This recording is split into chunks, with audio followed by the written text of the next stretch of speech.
Hello दोस्तों, मैं हूं दिनेश किवोरा। न्यूज़ टाइम पे आपका स्वागत है। भारत के संदर्भ में लोकल लॉकडाउन्स, इन्होंने इकॉनमी की कमर तोड़ दी है। लोकल लॉकडाउन जो कि कलकत्ता से लेके चेन्नई, बेंगलोर से लेके मुंबई, अहमदाबाद से लेके पूना और मध्य प्रदेश में इंदौर, दरअसल 10 शहरों के अंदर, ये वो शहर हैं जहाँ पे 2/3 से ज़्यादा भारत का जीडीपी आता है, वो सारे के सारे लोकल लॉकडाउन के अंदर ग्रस्त हैं।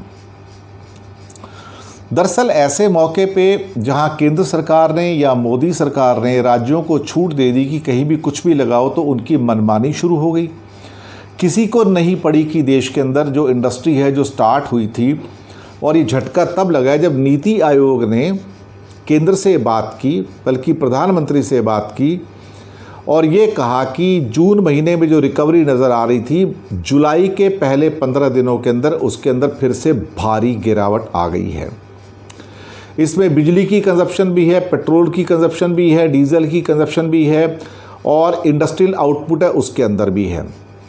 दरअसल ये जो लोकल लॉकडाउन अभी स्टार्ट हुए, इन्होंने इंडियन अर्थव्यवस्था की कमर तोड़ दी पिछले 1 महीने के अंदर। और मैं बहुत समय से कहता आ रहा था कि कहीं ना कहीं केंद्र सरकार को एक टफ निर्णय लेके ये कहना चाहिए कि उनके क्या कहते हैं, परमिशन के बिना कोई भी राज्य सरकार लोकल लॉकडाउन नहीं लगा सकती है। लेकिन केंद्र सरकार ने अपना मुंह मोड़ दिया, मोदी सरकार ने अपना मुंह मोड़ दिया और ये फैसला किया कि वो बिल्कुल दखल नहीं देंगे। और उसका रिज़ल्ट ये निकला, उसका परिणाम ये निकला कि पूरा का पूरा भारत आज देखा जाए जो इंडस्ट्रियल जोन है वो सारा का सारा लॉकडाउन में स्टेट्स ने कर दिया।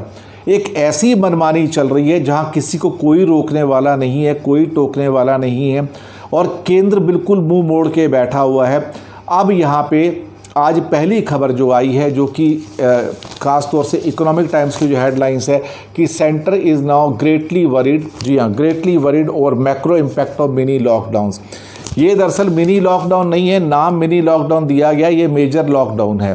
क्योंकि ये जितनी भी इंडिया की इंडस्ट्रियल बेल्ट है, सारी की सारी बेल्ट जो थी वो आपके लॉकडाउन के अंदर चली गई।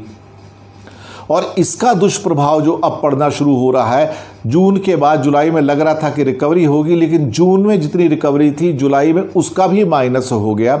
और यहाँ पे ये हालात यहाँ तक ख़राब हो गए हैं।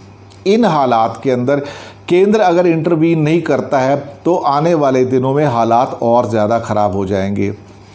ICRA का कहना है कि जो फोरकास्ट जो है, पहले जो -5% थी, अब वो -9.5% कर दी है उसने।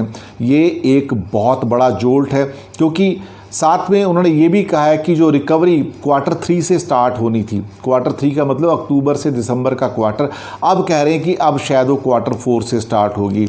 लेकिन ये तभी हो पाएगा जब ये सारे के सारे लॉकडाउन्स ख़त्म कर दिए जाएँ इंस्टेंटली। ये 23-24 के आसपास तक सारे ख़त्म होंगे, और इसके बाद केंद्र सरकार के परमिशन के बिना किसी भी राज्य को लॉकडाउन लगाने की परमिशन, लोकल लॉकडाउन लगाने की परमिशन नहीं मिलनी चाहिए। और इंटरस्टेट जो व्यापार है उसको स्टार्ट करना चाहिए, आवागमन स्टार्ट करना चाहिए, तभी ये संभव होगा। वरना भारत एक के बाद एक अपने पैरों पर कुल्हाड़ी मार रहा है। तो ये एक प्रमुख न्यूज़ थी, आज की हेडलाइन न्यूज़ थी जो आपके सामने पेश की कि अब केंद्र को चिंता होनी शुरू हुई है कि 1 महीने बाद, जबकि जून की सारी रिकवरी वॉश आउट हो गई जुलाई के अंदर, तो अब केंद्र सरकार की नींद खुल रही है। भारत में क्या नींद खुलती नहीं है, लोग सोने की आदत बहुत है, और सरकारें तो सोती ही रहती हैं। अब जब पैरों पे लगी है चोट और घर में लगी है आग, तो अब केंद्र सरकार और नीति आयोग जाग रहे हैं, हाँ कुछ गलत हो रहा है तो स्टार्ट करना चाहिए। तो ये हालात हैं। अभी साथ बने रहिएगा हमारे, और जी हाँ, सब्सक्राइब करना मत भूलिएगा।